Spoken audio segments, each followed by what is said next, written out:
జై భారత్ మాతా కి జై శ్రీరామ్ జై శ్రీరామ్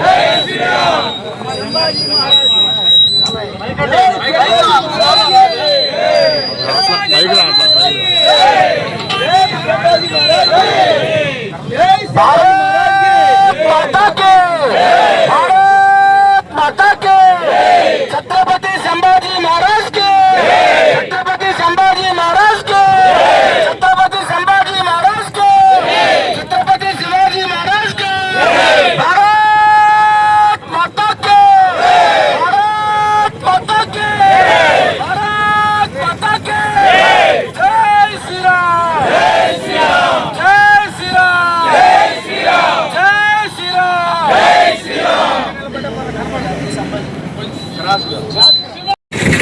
15% 20% ఎప్పుడైతే వస్తుందో కొన్ని షాక్ ఉంటాం దాకా మనం పోకుండా సామాన్యుడికి ఏ విధంగా ఉంటుంది అనేది మనం ఆలోచించాలా. ఇంకొకటి ఇప్పుడు ఆయన వెళితే ఆయన కర్రలకి మేకులు కొట్టి ఆ విధంగా దాడి చేయడానికి ప్రయత్నం చేశారు. ఎక్కడైనా సరే హిందూ సమాజం ఇబ్బంది పడుతుంది అంటే మనం తెగిడిసి వాళ్ళు ఎవరో వస్తారు కాదు, చేతిలో ఏది ఉంటే అది తిరగబడి బాధాలా, అప్పుడే మనం రక్షణ కల్పించగలం హిందూ సమాజానికి. సోదరులారా ఆలోచించాలి. ఇప్పుడు వ్యాపార కుటుంబం నుంచి మాలాంటి వాళ్ళు వచ్చినప్పటికి కూడా చిన్నతనం నుంచి ఆర్ఎస్ఎస్ భావాలు, మేము పుట్టకముందు నుంచి కూడా మేము హిందూ ఆర్ఎస్ఎస్ భావాలు.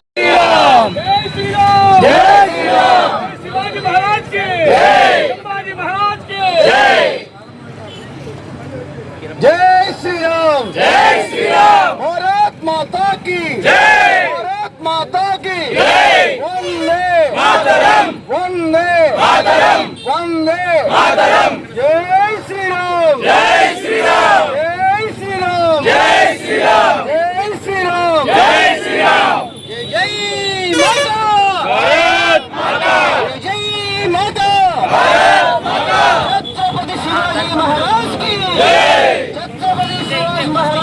जय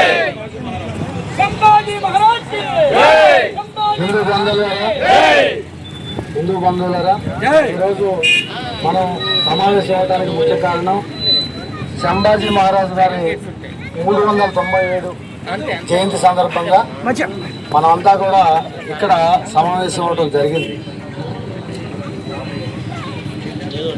వారి యొక్క త్యాగాలు ఈ రోజున ఛత్రపతి సంభాజీ మహారాజ్ జయంతి సందర్భంగా ఈ యొక్క కార్యక్రమానికి వచ్చిన హిందూ బంధువులందరికీ స్వాగతం సుస్వాగతం. ఈ యొక్క సంభాజీ మహారాజ్ యొక్క చరిత్ర, వారి యొక్క విశిష్టత గురించి హిందూ చైతన్య వేదిక రాష్ట్ర అధ్యక్షులు వెంకటరావు గారిని మాట్లాడవలసిందిగా కోరుతున్నాం.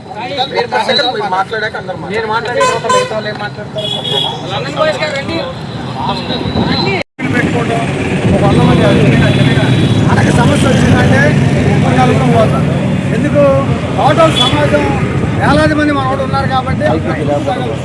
కానీ ఆ 100 మంది వచ్చేసరికి నాయకులు సహజంగా కూడా మెత్తబడి వాళ్ళకి కావాల్సిన కోరికలు ఏవైతే ఉన్నాయో అవి తీర్చడం జరుగుతుంది. ముఖ్యంగా మన భారతదేశంలో ఇతర పార్టీల నాయకులు ఎవరైతే ఉన్నారో వాళ్ళు పిలిస్తే చర్చికి వెళ్తారు, మసీదుకి వెళ్తారు, టోపీలు పెట్టుకుంటాం, ఆ విధంగా చేస్తారు. వాళ్ళు ఎంతమంది తిలకాలు దిద్దుకుంటున్నారు, ఎంతమంది హిందూ కండవాలు వేసుకుంటున్నారు, ఈ సామరస్యం మనకేనా, అందరికీ ఉంటుందా అనేది మనం ఆలోచన చేయాలి. ఎందుకంటే వాళ్ళు వేసే ఈరోజు భారతదేశంలో మనకు సంబంధించిన స్థలాలు, మనకు సంబంధించిన ఏవైతే ఉన్నాయో ఆ స్థలాలు తెలియక ఇదివరకు సపోజ్ కొన్ని ఆఫీసులకు ఇచ్చారు, కొన్ని చర్చిలకు వెళ్ళి ఆ విధంగా కూడా జరిగింది. కొన్ని ముస్లింలు కబ్జా చేయడం జరిగింది. అన్నీ కూడా మనకు తెలిసినంత వరకు వెలుగులోకి తీసుకొచ్చి అన్ని సంగతులు ఎక్కడో కాదు, మన ఇంటికాడ నుంచే మనం స్టార్ట్ చేయాలా, మన ఊరు నుంచి మనం స్టార్ట్ చేయాలా.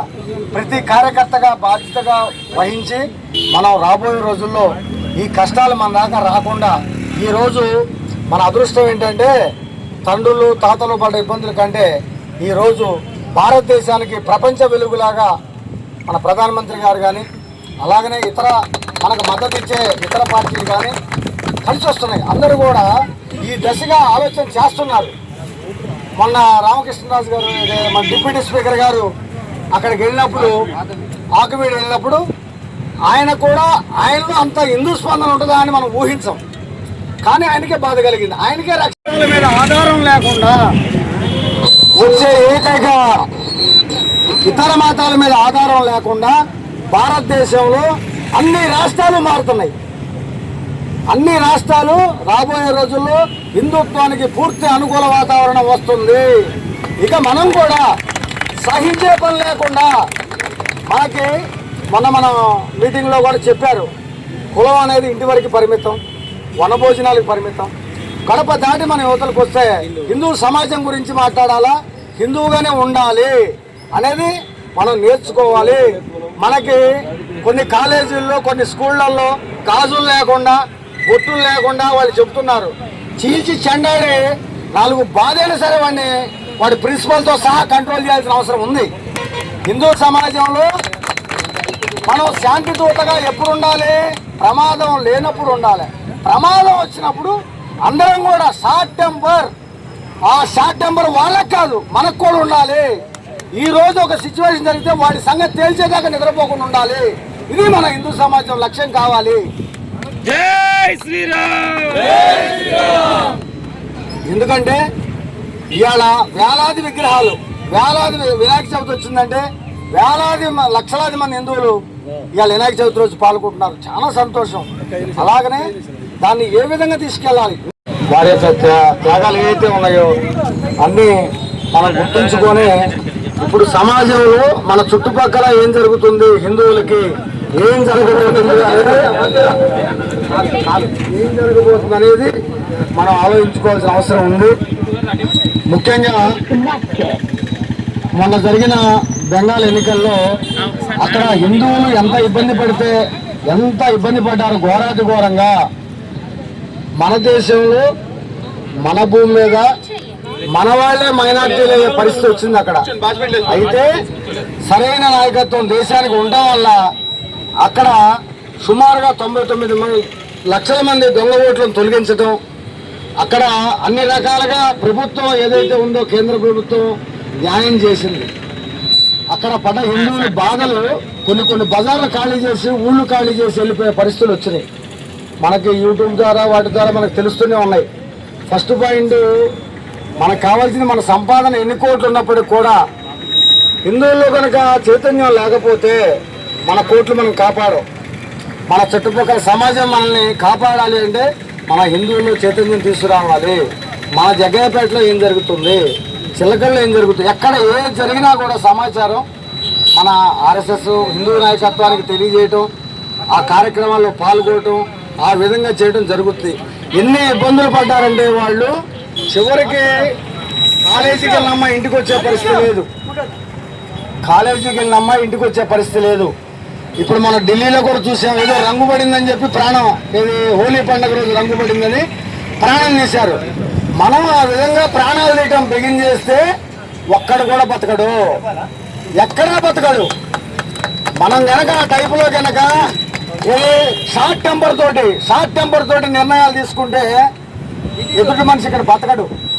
భారతదేశంలో ఇవాళెంతో ఆదర్శవంతంగా ప్రభుత్వం, ఇవాళెంతో ఆదర్శవంతంగా అన్ని మన హిందూ సమాజం అన్ని చోట్ల చైతన్యం రావడం. మొన్న మనకి హనుమాన్ జయంతి రోజు సక్సెస్ఫుల్గా హిందువులు పెద్ద సంఖ్యలో పాల్గొన్నారు.